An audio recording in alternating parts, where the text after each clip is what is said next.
নয়। সীমাহীন কষ্ট আর যন্ত্রণা সহ্য করে এগোতে লাগলাম আমরা। কষ্ট সহ্য করার অসাধারণ ক্ষমতা ছোট কাকার।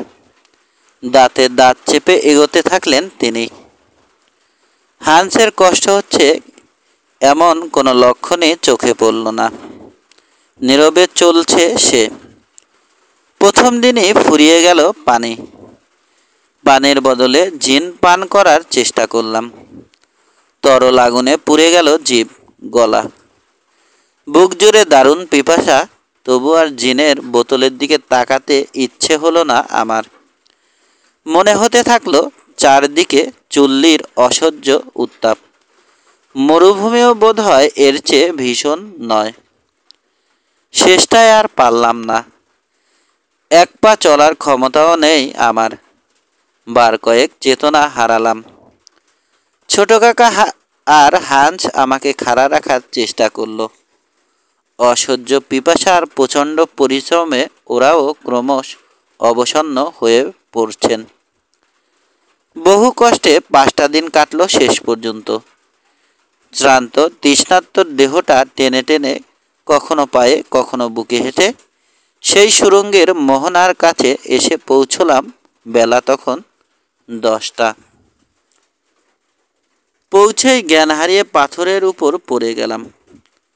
জ্ঞান ফিরলে দেখলাম ছোট কাকা আমার মাথা কোলে নিয়ে অপরাধীর মতো মুখ করে বসে আছেন। বলছেন, তোকে সঙ্গে আনাটাই ভুল হয়েছে। ছি ছি, যদি একটা কিছু ঘটে যায়, হায় রে, ছেলেটাকে কেন নিয়ে এলাম। ছোট কাকার এই করুণ আক্ষেপ শুনে বুকের কাছটায় একটু ব্যথা অনুভব করলাম। আমার দু হাতে তুলে নিলাম ওর হাত দুটো। কেঁদে ফেললেন ছোট কাকা। নিজের পানির বোতলটা আমার মুখের কাছে ধরে বললেন, অল্প একটু পানি আছে। চমকে উঠলাম। স্বপ্ন দেখছি না তো? পাগল হয়ে গেলেন নাকি ছোট কাকা? এক ফোঁটা পানিও তো ছিল না বোতলে। বোতলটা আমার মুখে উপর করে ধরলেন ছোট কাকা। সত্যি পানি আছে বোতলে। শুকনো জিহ্বায় যেন অমিত ঝরে পড়ল। তৃপ্তিতে চোখ দুটো আধ বোঝা হয়ে এলো। ছোট কাকা বললেন, আগজেল, এটুকুই আমার শেষ সম্বল। শেষ মুহূর্তের জন্যে রেখে দিয়েছিলাম। আর এক বিন্দুও নেই। আগেই বুঝেছিলাম এ পর্যন্ত আসতেই কাহিল হয়ে পড়বি। তাই পানিটুকু তোর জন্যে রেখে দিয়েছিলাম। কতবার তৃষ্ণায় আকুল হয়ে ওই বোতলের দিকে তাকিয়েছি, হাতও বাড়িয়েছি। মনে করেছি শুধু একটি ফোঁটা খাই, কিন্তু খাইনি। তোর জন্যেই রেখে দিয়েছি। খালি বোতলটা উপর করে ধরলেন তিনি। এবার কেঁদে ফেললাম। ছোট কাকা মানুষ না, মহামানব। ওই এক ফোঁটা পানিতে তৃষ্ণার জ্বালা সামান্যই কমল, কিন্তু শরীরে একটু জোর পেলাম। গলা শুকিয়ে কাঠ হয়ে গিয়েছিল। এখন খানিকটা ভেজার পর কথা বলার ক্ষমতা ফিরে পেলাম। কাতরভাবে বললাম, আর না ছোট কাকা। পানি যখন ফুরিয়ে গেছে, পৃথিবীতে ফিরে যাওয়া ছাড়া উপায় নেই। চলো এখনই রওনা দিই। চুপ করে আমার কথা শুনলেন ছোট কাকা। জবাব দিলেন না। আমি আবার বললাম, ফিরতে আমাদের হবেই ছোট কাকা। তবে শেষ পর্যন্ত সেনেফেলের চূড়ায় ওঠার শক্তি থাকবে কিনা সন্দেহ। অস্ফুটে বললেন ছোট কাকা। এতটা এসে ব্যর্থ হয়ে ফিরে যাব? ফিরতে আমাদের হবেই। আরও জোর দিয়ে বললাম, কাজেই আর এক মুহূর্ত দেরি করা উচিত না। অনেকক্ষণ চুপ করে থাকলেন ছোট কাকা। বিবর্ণ মুখে তার হতাশার চিহ্ন ফুটে উঠল। মুখ দেখে বোঝা গেল কি করবেন ঠিক করে উঠতে পারছেন না। অবশেষে প্রতিজ্ঞার দীপ্তিতে আবার উজ্জ্বল হয়ে উঠল ওর চোখ মুখ। বললেন, বুঝেছি, তুই হতাশ হয়ে পড়েছিস আগজেল। কিন্তু আমার শেষ সম্বলটুকু দিয়ে গলা ভিজিয়েও তোর হারানো সাহস ফিরিয়ে আনতে পারলি না। এখনো হতাশ হয়ে ফিরে যেতে বলছিস? কখনো কি তোর মনে আশার আলো জ্বলবে না আকজেল? থতমত খেয়ে গেলাম। এমন কথা আশা করিনি। সংকটময় মুহূর্তে কোনো মানুষ এ ধরনের কথা বলতে পারে ঘুণাক্ষরেও ভাবিনি। অস্ফুটে বললাম, তবে কি ফিরতে চাও না তুমি ছোট কাকা?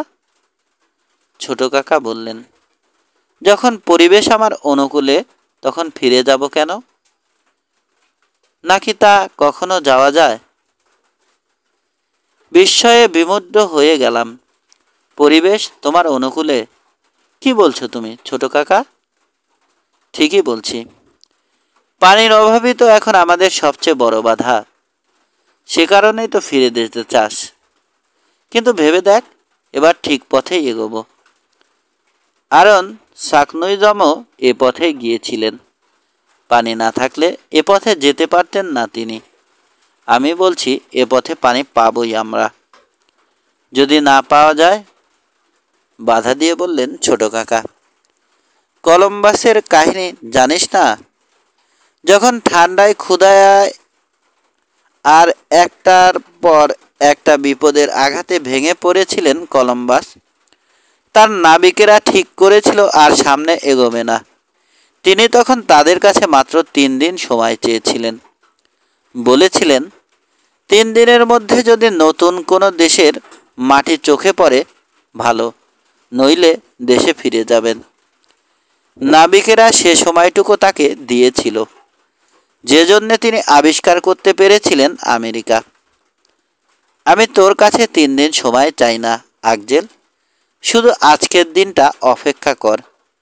যদি এর ভিতর পানি না পাওয়া যায়, তবে কথা দিচ্ছি কালই তোর সাথে ফিরে যাব। এ কথায় রাজি না হয়ে পারা যায় না। অনিচ্ছা সত্ত্বেও মাথা নেড়ে সম্মতি জানালাম। ছোট কাকা বললেন, বেশ, আর 1 সেকেন্ডও দেরি না। পশ্চিম সুড়ঙ্গে এখনই ঢোকা যাক। আবার যাত্রা শুরু হলো। পা বাড়ানোর সাথে সাথেই মনে হলো এ গহ্বর থেকে বেরিয়ে জীবনে আর ফিরে যেতে পারবো না বাইরের পৃথিবীতে। কে জানে এ সুড়ঙ্গ বাঁক নিয়ে নিয়ে কোথায় কোন অন্ধকারে গিয়ে শেষ হয়েছে। তবু এগিয়ে চললাম।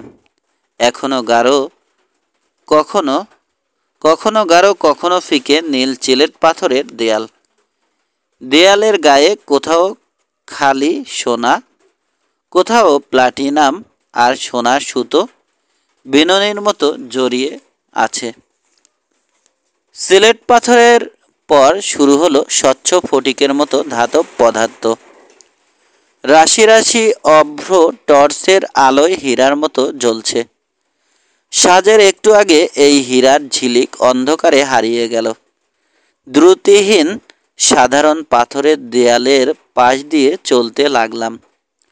আরও 2 ঘন্টা কাটল। পানির কোনো চিহ্নই নেই কোথাও। যন্ত্রণাটা বেড়ে চলল আমার। বুঝতে পারছি আমার চেয়েও বেশি কষ্ট হচ্ছে ছোট কাকা ও হান্সের। কিন্তু থামলেন না ছোট কাকা, সামনে এগিয়ে চললেন। হাঁটতে ভীষণ কষ্ট হচ্ছে আমার। পা দুটো কথা শুনছে না।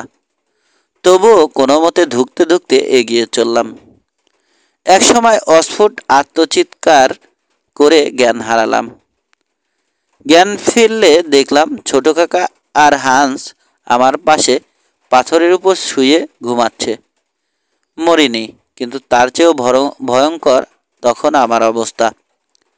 নিশ্চিম অন্ধকারে তাকিয়ে থেকে থেকে চোখ ব্যথা করে ফেললাম। হঠাৎ দেখলাম হান্স ঘুম থেকে উঠে একটা টর্চ হাতে নিয়ে আস্তে আস্তে কোথায় যেন চলেছে। আমাদের মৃত ভেবে কি চলে যাচ্ছে ও? প্রাণপণে চেঁচিয়ে ওঠার চেষ্টা করলাম। শুকনো গলা থেকে শব্দ বেরোলো না।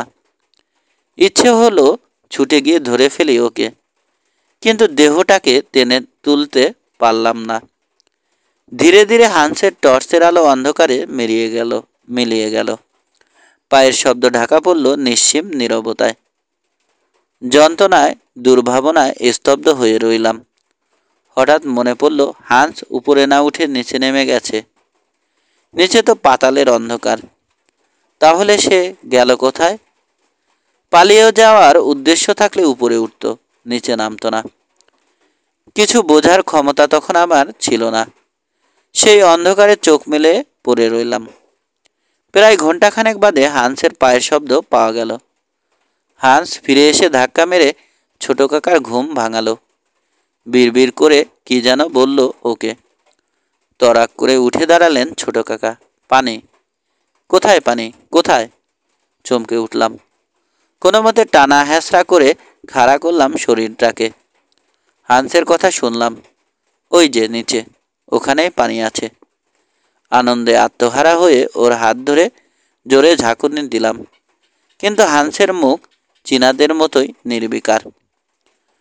পানির আশা শরীরে নতুন শক্তি আনলো। তখনই রওনা দিলাম আমরা।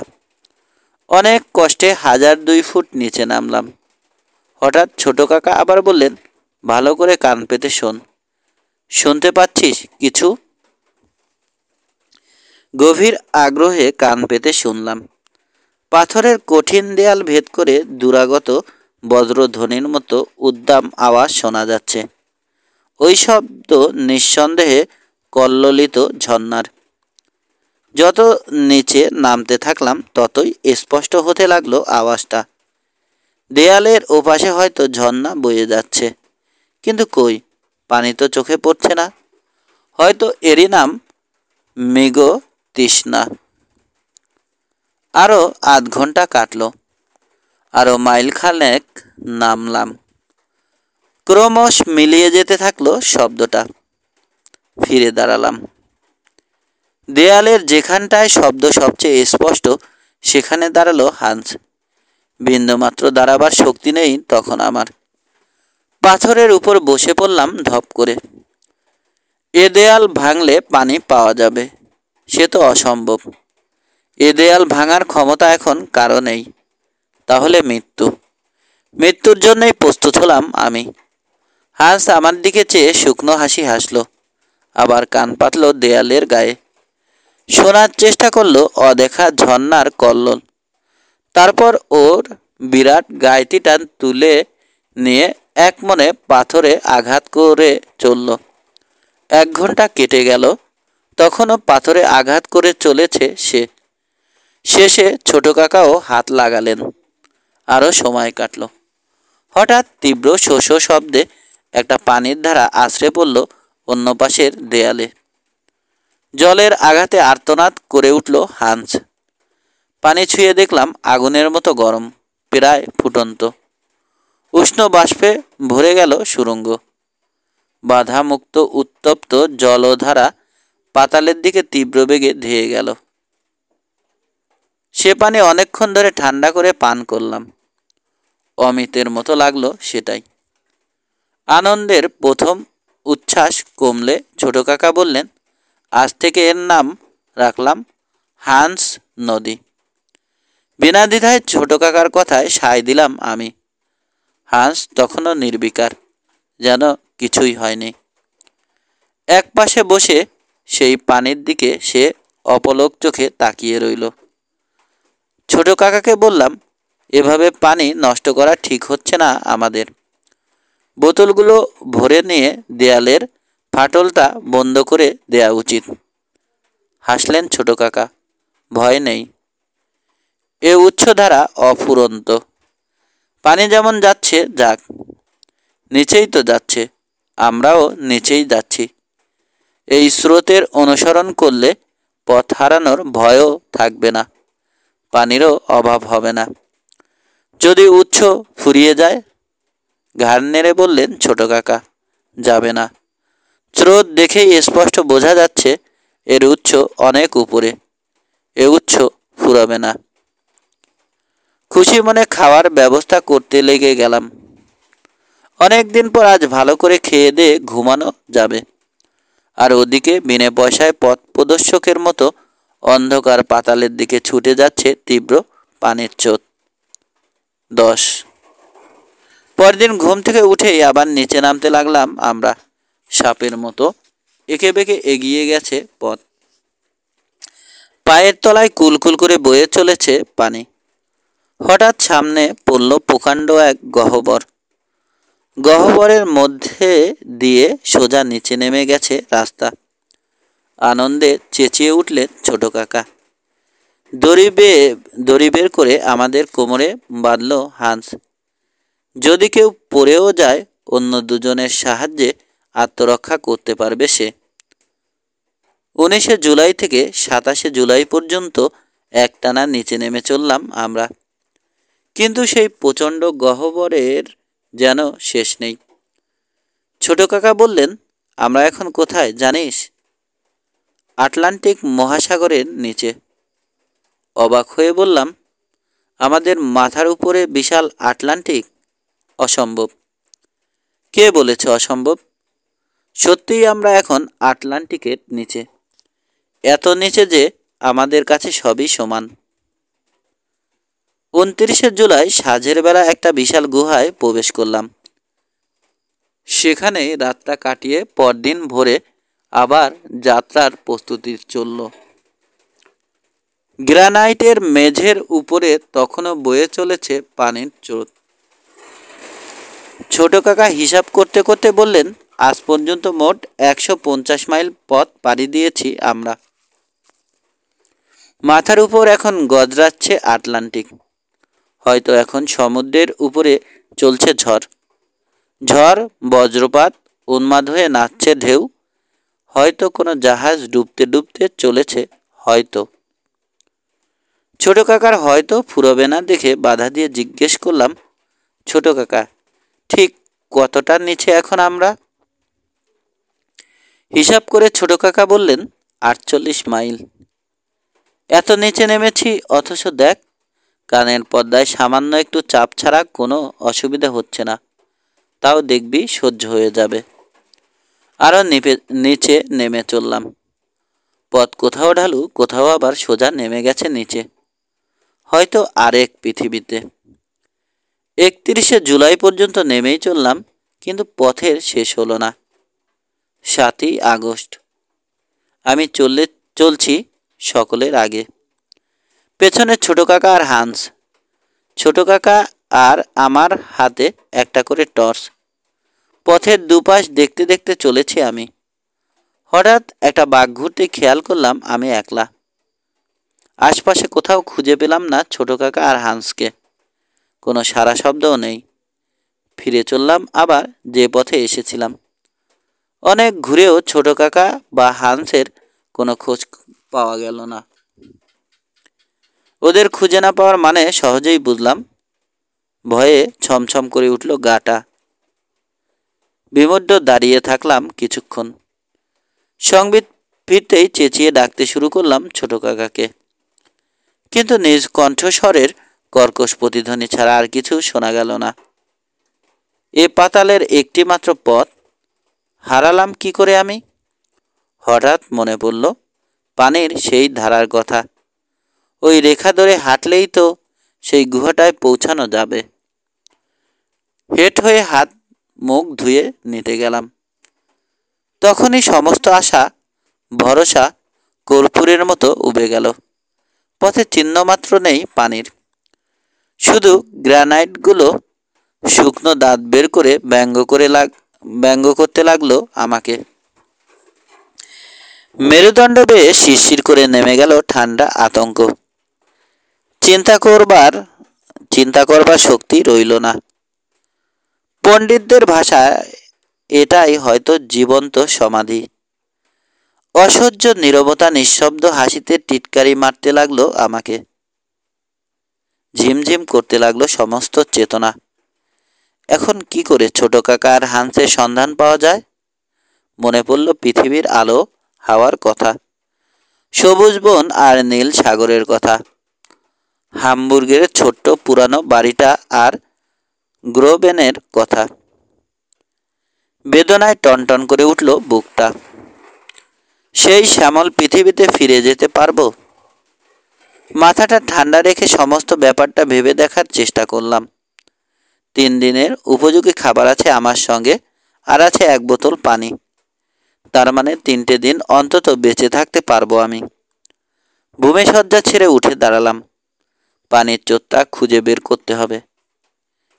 করতে হবে চেনে ফেলে যাওয়ার পথ। আধ ঘন্টা পার হয়ে গেল।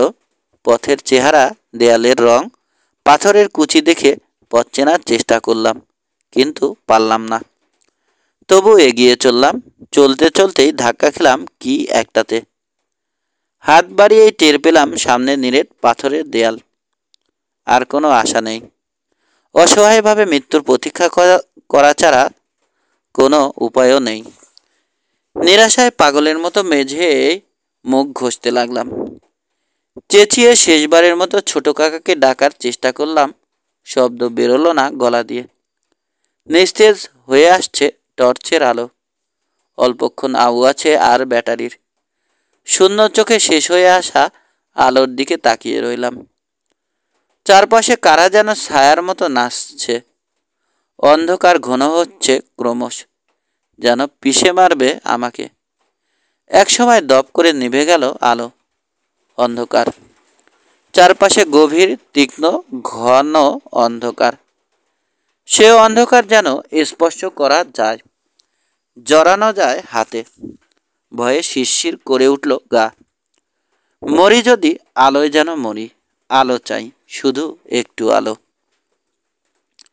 কখন জ্ঞান হারিয়েছি বলতে পারবো না। জ্ঞান ফিরতেই উঠে দাঁড়ালাম। পাগলের মতো ছুটতে ছুটতে আছাড় খেলাম কতবার। মাথা ঠুকে গেল মেঝেতে, দেয়ালে। টের পেলাম কপালের কাছটা ফেটে গিয়ে চটচট করছে আঠালো রক্তে। তবু ছুটতে থাকলাম উন্মাদের মতো। আবার একবার মাথা ঠুকে গেল দেয়ালে। আবার জ্ঞান হারালাম। দূরে, বহু দূরে বজ্র গর্জনের মতো একটা শব্দ শুনতে শুনতে জেগে উঠলাম। শব্দটা কিসের বুঝলাম না। উৎকণ্ঠ হয়ে সেই শব্দ শোনার চেষ্টা করলাম। মিনিট কয়েক পরেই থেমে গেল সেই আশ্চর্য শব্দ। পাগল হয়ে যাচ্ছে কি? তাই কি ওই শব্দের সৃষ্টি হয়েছে মগজের শিরা উপশিরায়? আবার শোনা যাচ্ছে শব্দটা। এবার অন্যরকম কথা বলার শব্দ। কিন্তু কারা? কারা কথা বলছে দেয়ালের ওপাশে? মরিয়া হয়ে চেঁচিয়ে উঠলাম, বাঁচাও, বাঁচাও। উত্তর এলো না। অনেকক্ষণ পর আবার কথা বলার আওয়াজ শোনা গেল। পর মুহূর্তে ভীষণ শব্দে ছেয়ে গেল চারদিক। তারপর থেকে বারবার ঘটল ঘটনা। প্রতিবার কথার আওয়াজ শোনার একটু পরেই শোনা যেতে লাগলো বজ্রের মতো শব্দ। হঠাৎ বজ্রধ্বনির ভেতর শুনতে পেলাম আমার নাম। এবার বুঝলাম ব্যাপারটা। তারের মধ্যে দিয়ে যেভাবে বিদ্যুৎ প্রবাহ বয়, তেমনি শব্দ আসছে ওই দেয়ালের ভেতর দিয়ে। আমার কথা ওদের শোনাতে হলে এই দেয়ালে মুখ লাগিয়ে চেঁচাতে হবে। দেয়ালে মুখ রেখে ডাকলাম, ছোট কাকা। উত্তরের অপেক্ষা করে রইলাম। এক একটা মুহূর্ত যেন এক একটা যুগ।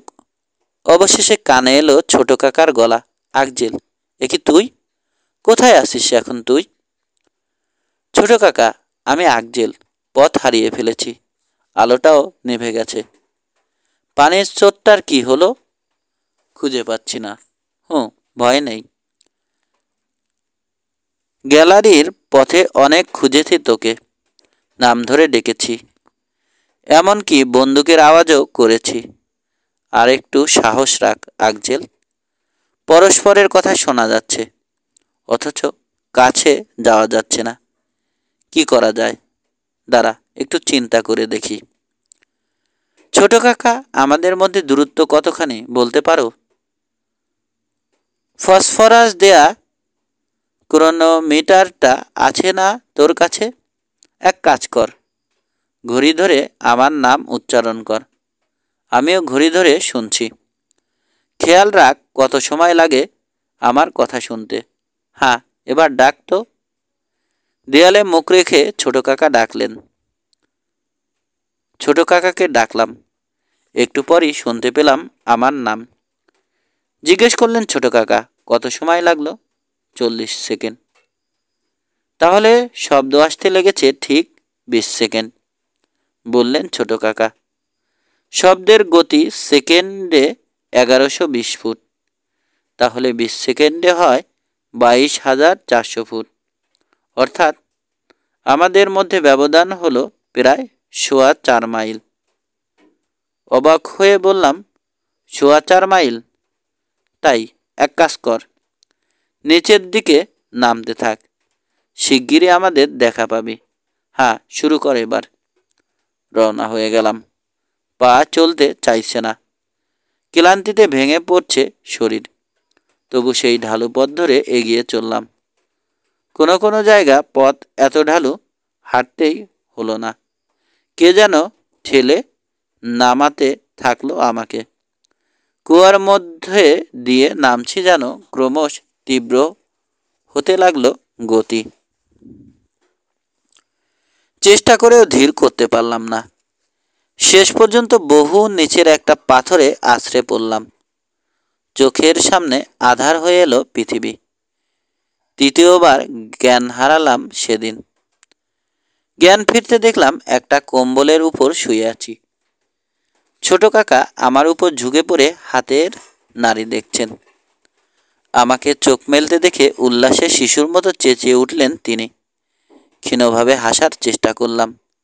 আমরা কোথায় এখন? এখন আর কথা নয়, ঘুমিয়ে থাক। সাংঘাতিক রকম দুর্বল হয়ে পড়েছি তখন, তাই আর কথা না বলে পাশ ফিরে চোখ বুজলাম। ঘুম ভাঙল পরদিন ভোরে। উজ্জ্বল আলোয় ভরে গেছে চারদিক।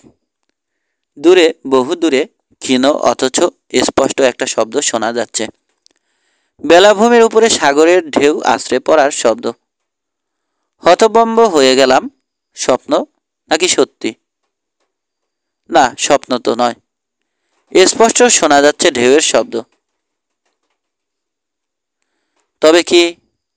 ছোট কাকা জিজ্ঞেস করলেন। কেমন লাগছে? ভালো, কিন্তু কিসের শব্দ? আর এত উজ্জ্বল আলো আসছে কোত্থেকে? সব বুঝতে পারবি, শুধু আজকের দিনটা ধৈর্য ধর।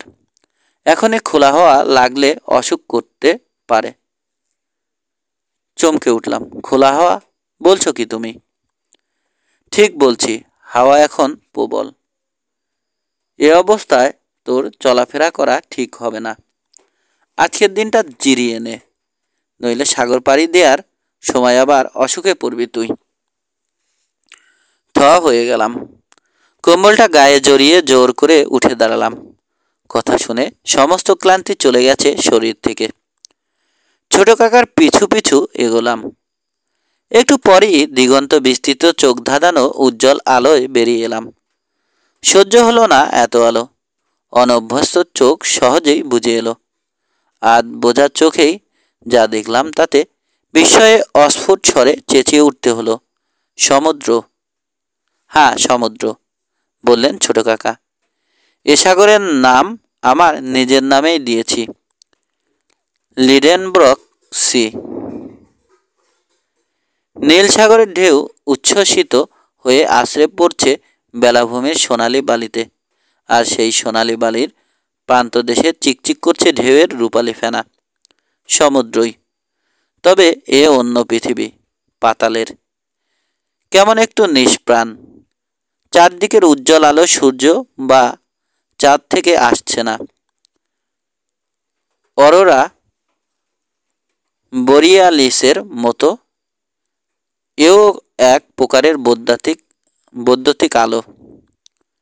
নিশ্চিম শূন্যে মেঘ করেছে তখন, যে কোনো মুহূর্তে মুষলধারে বৃষ্টি নামতে পারে। বিস্ফারিত চোখে এই অলৌকিক দৃশ্যের দিকে তাকিয়ে থাকলাম। এ পৃথিবী না অন্য গ্রহ? পাথরের অন্ধকার গহ্বরে 47 দিন কাটানোর পর এই উন্মুক্ত বাতাস আর সুনীল সাগর দেখে আশার সঞ্চার হলো মনে। শক্তি ফিরে পেলাম দেহে। উপকূল ধরে হাঁটতে লাগলাম ছোট কাকার সঙ্গে। আঁকাবাঁকা উপকূলে শুধু পাথর আর পাথর। কোথাও পাথরের ফাটলে বয়ে যাচ্ছে ঝর্ণা, কোথাও উষ্ণ প্রস্রবণ থেকে উঠছে গরম ভাপ। সামনে গভীর জঙ্গল। সে জঙ্গলের ভেতর ঢুকতেই শীত শীত করতে লাগলো। পায়ের তলায় মাটি ভেজা ভেজা। আধ ঘন্টা পর জঙ্গল পেরিয়ে আবার সাগর তীরে বেরিয়ে এলাম। সামনে আর একটা জঙ্গল, বিশাল সব গাছ গাছ 100 থেকে 150 ফুট উঁচু। এখানে ওখানে পড়ে আছে জন্তু জানোয়ারের সাদা কঙ্কাল। অনেকক্ষণ পর বেরিয়ে এলাম জঙ্গল থেকে। ছোট কাকা আমাকে তাঁবুতে নিয়ে চললেন। এটুকু হেঁটেই ক্লান্তিতে ছেয়ে গেল শরীর। তাঁবুতে পৌঁছেই শুয়ে পড়লাম শটান। পরদিন সকালে ঠিক করলাম অনেক দিন গোসল করা হয়নি, আজ সমুদ্র চান করব। সাগরের কাক চক্ষু জলে গোসল করে ওঠার পর ঝরঝরে হয়ে গেল শরীর। প্রচণ্ড খিদে পেল, তাড়াতাড়ি খেয়ে নিলাম। একটু পর ছোট কাকা জানালেন এবার জোয়ার আসবে সাগরে। এ সাগরেও জোয়ার ভাটা হবে? আশ্চর্য। আশ্চর্যের কিছু নেই, পৃথিবীর সব জিনিসই তো অভিকর্ষের অধীন। ছোট কাকা, আমরা কোথায় এখন বলতে পারো? আইসল্যান্ড থেকে প্রায় 450 মাইল দক্ষিণ পূবে। ভূপৃষ্ঠ থেকে কতটা নিচে নেমেছি জানিস? প্রায় 110 মাইল। আমাদের মাথার উপর হয় স্কটল্যান্ড নয় ইংল্যান্ড। একটু থেমে বললেন, আমাদের এখন এ সাগর পেরোনোর ব্যবস্থা করতে হবে। সাগর পেরোবো? অবাক হলাম আমি। কি করে? জাহাজ কই? জাহাজ বা নৌকা করে পেরোবার কথা তো বলিনি। জঙ্গল থেকে কাঠ কেটে ভেলা বানিয়ে নেব। তাহলে তো গাছ কাটতে হয়। কাটা হয়ে গেছে অনেকক্ষণ, চল দেখবি। মাইলখানেক দূরে গিয়ে দেখলাম হাঁস কাঠের টুকরো আর গুঁড়ি দিয়ে ভেলা বানাচ্ছে। পরদিন সন্ধ্যায় ভেলা বানানো শেষ হলো। বেশ মজবুত হয়েছে ভেলাটা। লম্বায় 10 ফুট, চওড়ায় 5। তিনজনে ঠেলে ভেলাটা পানিতে নামালাম। পানির উপর বেশ সুন্দর দেখালো ওটা। ততক্ষণে অন্ধকার হয়ে গেছে। হাঁস দড়ি দিয়ে ভেলাটাকে একটা পাথরের সঙ্গে বাঁধল। কাল সকালে এ ভেলায় চড়েই আমরা পাড়ি দেব এই অথই সমুদ্র। 11। 23শে আগস্ট সকালে আমাদের যাত্রা শুরু হলো অজানা সাগরে। পাল তুলে দিয়ে হাল ধরে বসলো হাঁস। অনুকূল হাওয়া আর চোতের টানে টানে তত্তর করে এগিয়ে চলল ভেলা। ছোট কাকা বললেন, যেখান থেকে ভেলা ভাসালাম সে বন্দরটার একটা নাম দেয়া উচিত। কি নাম দেয়া যায় বলতো? কেন, পোর্ট গোভেন দিলে হয় না? ঠিক, হাসলেন ছোট কাকা। পোর্ট গ্রোভেনই দেয়া যাক। গ্রোভেনকে তোর খুব ভালো লাগে না? এ নিরুদ্দেশ যাত্রায় বেরোবার পর থেকে কেন জানি গ্রোভেনকে খুব বেশি মনে পড়ছিল। 24শে আগস্ট শুক্রবার। বাতাস বেশ শান্ত। শান্ত গতিতে এগিয়ে চলছে আমাদের ভেলা। সামনে দুপাশে, পেছনে চারদিকে শুধু পানি আর পানি। দুপুরে হাঁস নিজের মালপত্র থেকে একটা ছিপ বের করে নিল। বুদ্ধি করে আসার সময়ই একটা ছিপ নিয়েছিলেন ছোট কাকা। বড়শিতে মাংসের টোপ গেঁথে ছিপ ফেলে বসে রইল সে। ঘন্টা দুয়েক পর সত্যি সত্যি টান পড়ল ছিপে। তখনই ছিপ তুলল হাঁস। ছটফট করছে বড়শিতে গাঁথা অদ্ভুত চেহারার মাছটা। মাথাটা তার আশ্চর্য রকম চ্যাপ্টা, মুখটা গোল, বন রুইয়ের মতো শক্ত আঁশ। মুখে দাঁত নেই, পেছনে লেজও নেই। ছোট কাকা বললেন, এ যুগের মাছ না এটা। বিজ্ঞানীদের মতে কোটি কোটি বছর আগেই পৃথিবী থেকে বিলুপ্ত হয়ে গেছে এরা। চেয়ে দেখ, চোখ নেই মাছটার।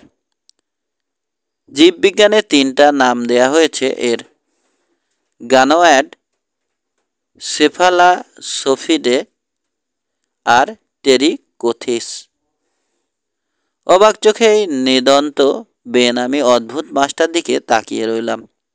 আবার ছিপ ফেলল হাঁস। দেখতে দেখতে ওই রকমের এবং আরও অন্যান্য ধরনের প্রায় 20টা মাছ ধরে ফেলল সে। ছোট কাকা যত্ন করে সেগুলো স্টাফ করার ব্যবস্থা করলেন। পানিতে এত মাছ, কিন্তু আশ্চর্য, আকাশে একটা পাখিও নেই। 26শে আগস্ট, রবিবার।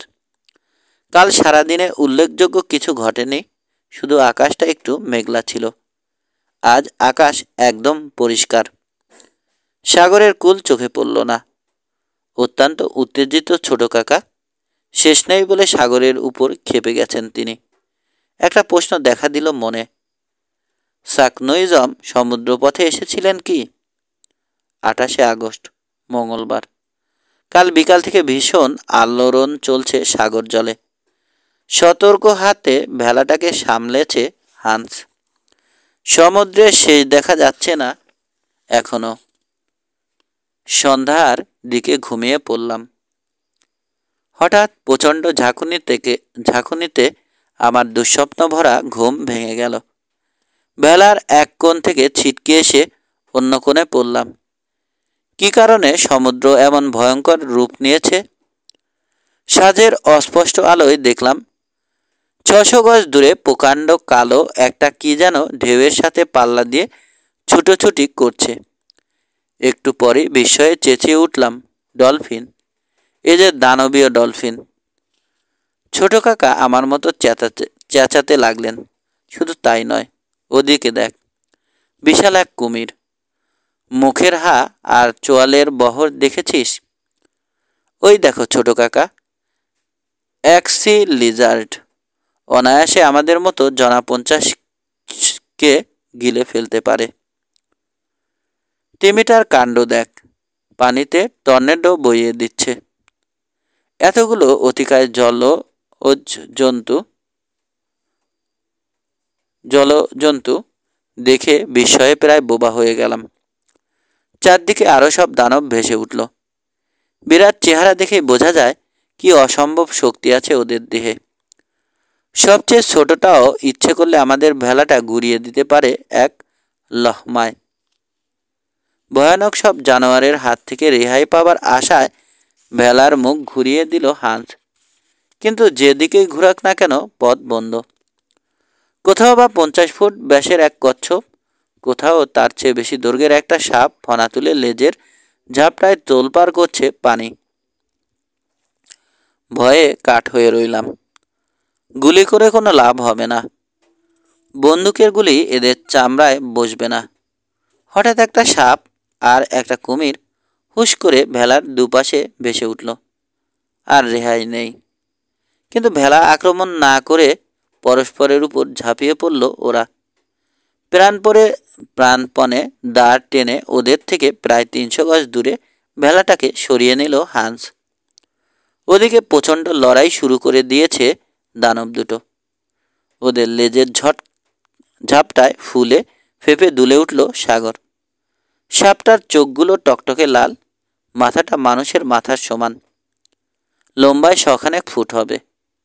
কুমিরটার শরীরে লোহার মতো কঠিন কালো আঁশ, দৈর্ঘ্যে কম হবে না সাপটার চেয়ে। ওদের প্রচণ্ড দাপটে উত্থাল পাথাল সাগরের বুকে প্রায় উল্টাতে উল্টাতে কোনো মতে বেঁচে গেল আমাদের ভেলা। লড়াইটা কতক্ষণ চলল বলা অসম্ভব। অনেকক্ষণ পর ডুব দিল ওরা পানির নিচে। হঠাৎ আবার ভেসে উঠল সাপটার মাথা। কুমিরটা মরণ কামড় বসিয়েছে ওর গায়ে। কয়েক মিনিট যন্ত্রণায় ছটফট করল সাপটার মাথা, তারপর ডুবে গেল। কুমিরটাও কোথায় অদৃশ্য হয়ে গেল। হঠাৎ অত্যন্ত স্তব্ধ মনে হলো সাগরের পানিকে। কপাল ভালো আমাদের, আমি তো বাঁচার আশা ছেড়েই দিয়েছিলাম। আর একটু দেরি না করে ভেলাটা অন্যদিকে নিয়ে গেলাম আমরা। 29শে আগস্ট, বুধবার। আকাশে ঘন মেঘ, বারবার মেঘের বুক চিরে ঝিলিক হানছে বিদ্যুৎ। বিকেল 4টায় মাস্তুলের উপর উঠে গেল হান্স। তীক্ষ্ণ দৃষ্টিতে চারদিকে তাকাতে লাগলো। একটা দিকে বেশ অনেকক্ষণ মনোযোগ দিয়ে কি যেন দেখল সে। হঠাৎ সেদিকে আঙুল তুলে অবাক গলায় চেঁচিয়ে উঠল, ওই যে, ওই দেখুন! তখনই দূরবীনে নির্দেশিত দিকে তাকালেন ছোট কাকা। তারপর বললেন, তাই তো, বিস্মিতভাবে জিজ্ঞেস করলাম, কি, নতুন কোনো জানোয়ার নাকি? হ্যাঁ, বললেন তিনি। দেরি না করে অন্যদিকে ভাসিয়ে নিতে হবে ভেলাটা। অতিকায় জিনিসটা তখন ভেলা থেকে কয়েক মাইল দূরে। তিমির মতো শূন্যে পানির ফোয়ারা ছুটছিল ওটা। হাঁস ওটার দিকেই সোজাসুজি ভেলা চালাতে শুরু করলো। হাজারবার নিষেধ করা সত্ত্বেও আমার কথায় কান দিল না সে। এত সব কাণ্ড কারখানা দেখে পাগল হয়ে গেল নাকি ও? আস্তে আস্তে স্পষ্ট হয়ে উঠতে থাকলো ফোয়ারা আর জন্তুটার কুচকুচে কালো শরীর।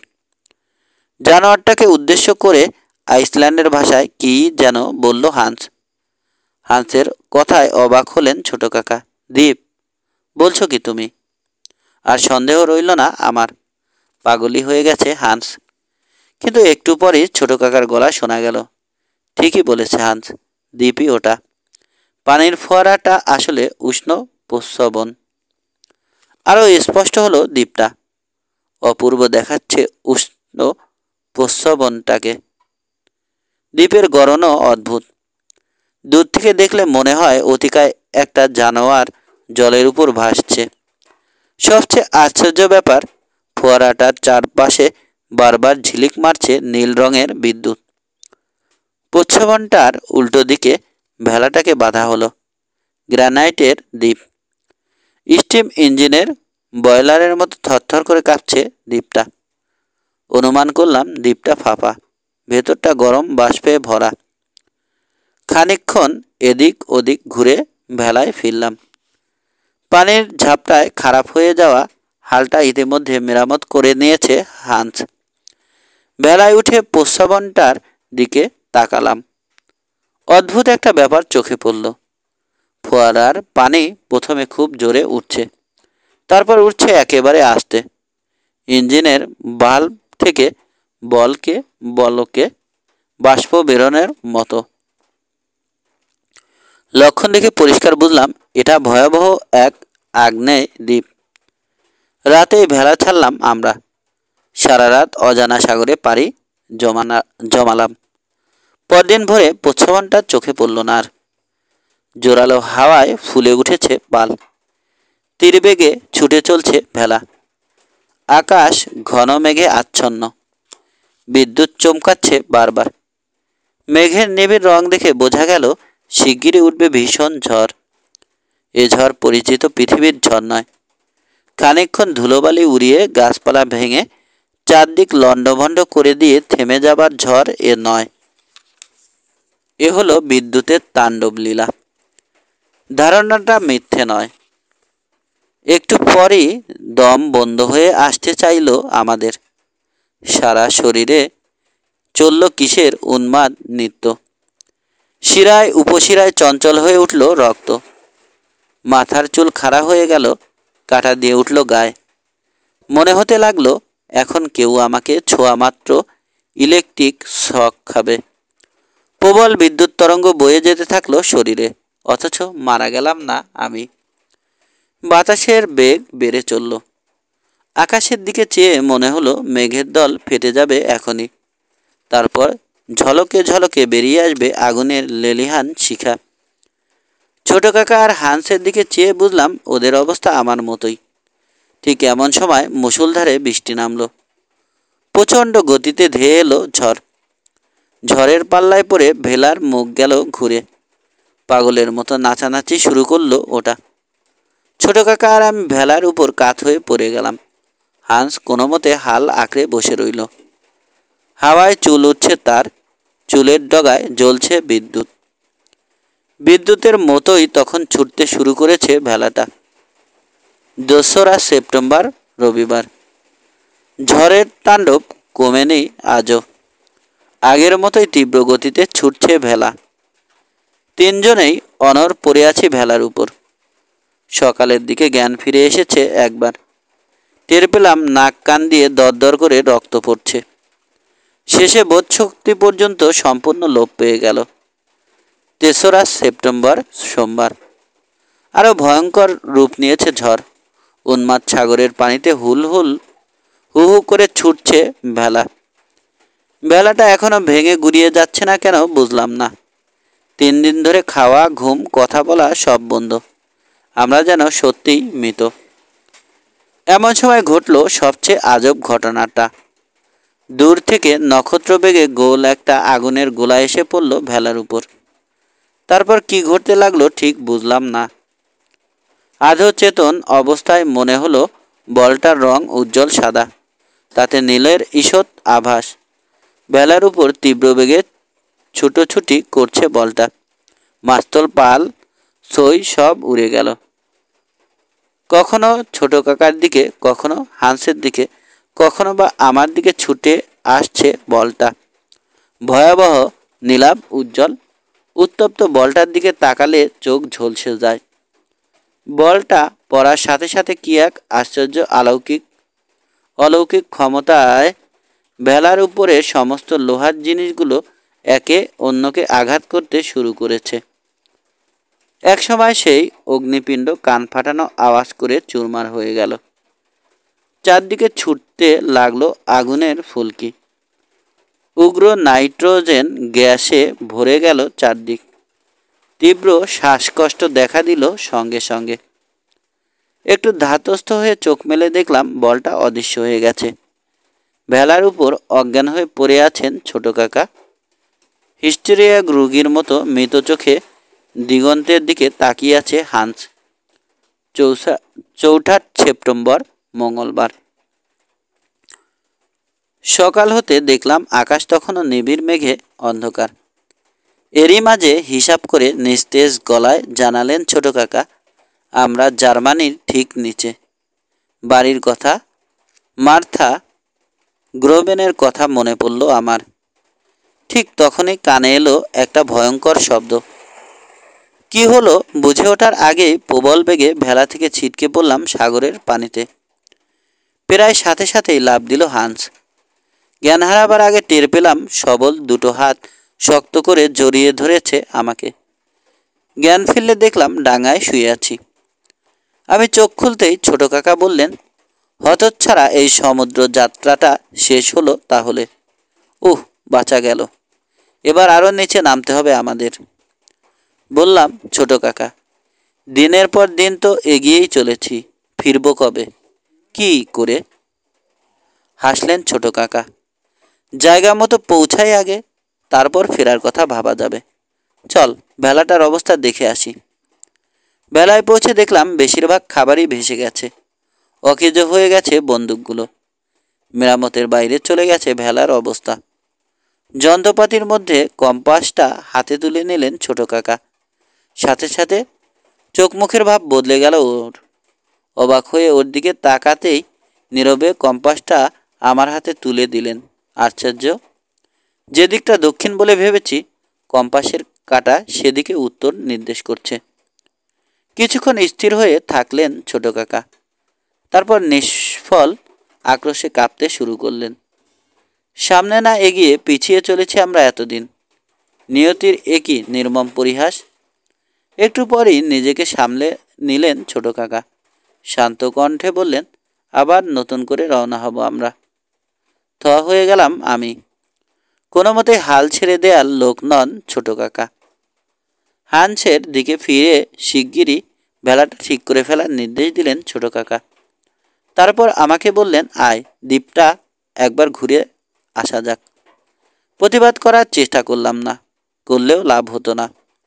চুপচাপ ছোট কাকার সঙ্গে ঘুরতে বেরোলাম। সামনে ছোট একটা টিলা। টিলাটা ছাড়িয়ে ঢালু জায়গা। রাশি রাশি সামুদ্রিক জন্তুর কঙ্কাল পড়ে আছে সেখানে। যতই এগোলাম কঙ্কালের সংখ্যা বেড়েই চলল। এদের অবস্থা দেখে বোঝা গেল হাজার হাজার বছর ধরে ওগুলো পড়ে আছে এখানে। চলতে চলতে হেঁট হয়ে সেসব কঙ্কাল গভীর মনোযোগ দিয়ে দেখতে লাগলেন ছোট কাকা। বিস্ময়ে আনন্দে উজ্জ্বল হয়ে উঠছে তার চোখ মুখ। সামনে এগিয়ে চললাম আমি।